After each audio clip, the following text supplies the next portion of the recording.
Okay, you're now the owner of a 25 caliber Evanix.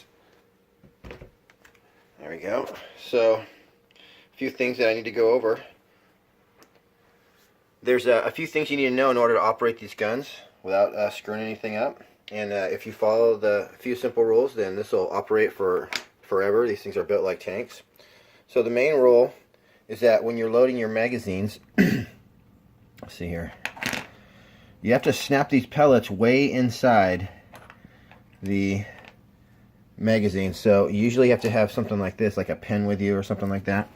So if you look in here, you can kind of see that that's actually flush with the in the mag, but that's not good enough. You need to like push that down there. So it's way down there and it actually hits the floor. The front of the pellet's going to hit the bottom of the magazine there. And you turn to the next one. Get that thing in there. And you have to snap it in there so it's way down in there all the way. If you don't get those in there, then the gun could jam. So you slide this in here. So in order to fire the gun, forward, there's two buttons on the gun. We got forward and forward. This one's actually labeled, but forward and forward is safe. So in order to fire the gun, you want to go back, which is on, and then back on this would be fire. And be careful with this thing because it is deadly. It's like, it would be like getting hit with a .22 long rifle if you accidentally shot yourself in the face. So in order to fill the gun, there's actually a little meter under here, and you'll see that it looks kind of like this. Okay, and it has notches on it, and there's a red notch is the last one. This one's red, and so you would think that you would fill it up to here, but you don't. What it is this, the notch before the red, this is 200 right here, and you want to fill it to 200 bar. If you go to here, this is 250. So you don't want to go past this line. If you look in there, it's kind of hard to see, but just fill it to this line right here. Only 200. If you fill it too much, it's going to shoot the pellet too hard. It could damage the gun. The other thing is you want to keep dust out of your gun.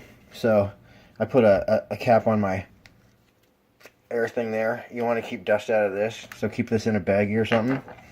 When you're doing your pellets, you know, put those, sometimes I just pour them out on a piece of paper or right here, and then you got a pretty dust-free environment there. Let's see what else. So also when you're filling the gun, let's see, when you're filling the gun, you want to fill it slowly. If you fill the air too fast, it could make it hot. So you want to just go, just creep it up there. Just don't slam it open. Should be fine. Let's see here.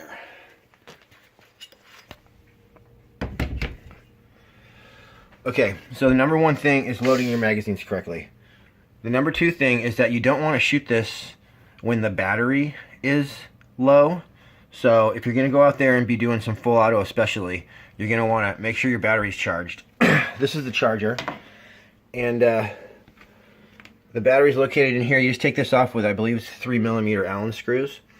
And the thing about charging these batteries is this does turn off by itself. Well, what it does is it turns from red to green. There's a little light right here. And when it's charged, maybe it takes like 40 minutes or so. But you don't want to leave them on the charger too long. Like, you don't want to leave them overnight.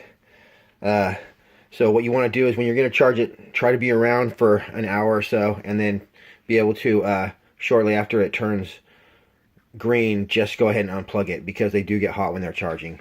And I always unplug them, but I don't know what happens if you leave them plugged in for too long. Okay, so that is number two rule, is make sure your battery's charged, especially if you're doing full auto, because if you do it on a weak battery, that can jam the gun. Okay, the number three is there's a little window right here, and every once in a while you want to take this off, turn the gun sideways like this, and then take a couple drops of hops oil, like gun oil, and it has to make sure it's not petroleum based, gun oil. You want regular gun oil. Usually I just use hops. Do like a couple drops right there, a couple drops back there, and you can actually see it splashing around in here after you put it on. That's cool. So you got to keep it oiled too. That's number 3 rule. The number 4 rule is that you don't want to shoot this down below 50 bar. You're filling it to 200, so if you go below 100, that's when you might want to think about refilling. And if you shoot it down to 50, below 50, that can actually jam it as well. So another thing is when you're going like this and you're shooting full auto, in order to get the magazine out, you're going to need, let's see here, in order to get the magazine out, this has to be in the back position right here. Very good focus there. And so when you're done shooting full auto, sometimes it'll be up here. So all you do is you do it to semi-auto right there, and then let's focus this. And then pull the trigger once, and it should lock back. Pull the trigger and hold it down like for 1 second. It should lock back. If it doesn't, just pull it again, and it'll lock back into the rearmost position, and you'll be able to get your magazine out.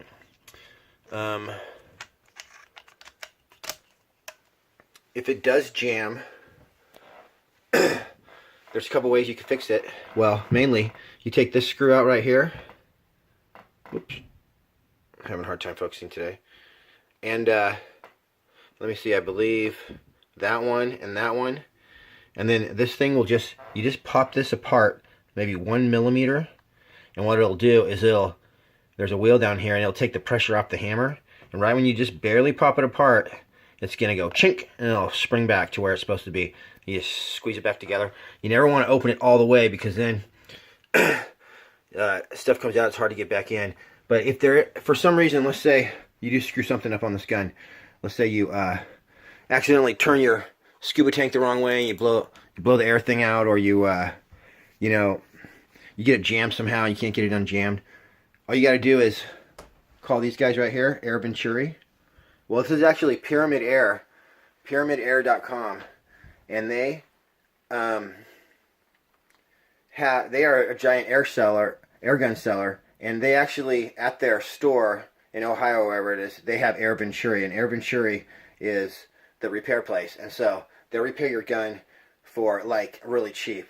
One time I actually blew a different model up, and they repaired it for like 60 bucks. I've never had a repair from those guys be more than like $100 with shipping coming back to me. So they can repair this anytime, but if you follow those simple rules, then this should work flawlessly for a long time. The other thing is, it is okay to dry fire these.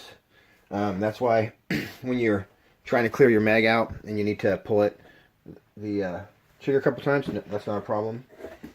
And I think that's about everything. So enjoy the gun, and thanks for bidding.